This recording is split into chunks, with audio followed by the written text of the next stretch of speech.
Hello বন্ধুরা, আজকে দেখো আমরা পানের খিলি নিয়ে এসেছি মন্দিরে। তো তোমাদেরকে বলেছিলাম ভাগ্নের বিয়ে লেগেছে, তো ভাগ্নের বিয়ের জন্য আমরা এসেছি। আর এদিকে তোমাদের সাথে ছোট্ট করে পানের খিলির ভিডিওটা শেয়ার করছি, আর একসাথে অধিবাসের ভিডিওটাও তোমাদের সাথে শেয়ার করব।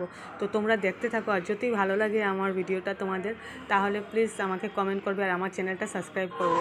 তাহলে তোমরা দেখতে থাকো।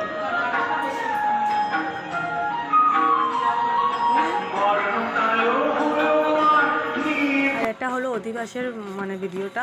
তো অধিবাসের নদীতে জল ভরতে যাওয়া হয়, তো নদীটা অনেকটা দূরে, তার জন্য চারিতেই জল রেখে এখান থেকেই জলটা ভরা হচ্ছে।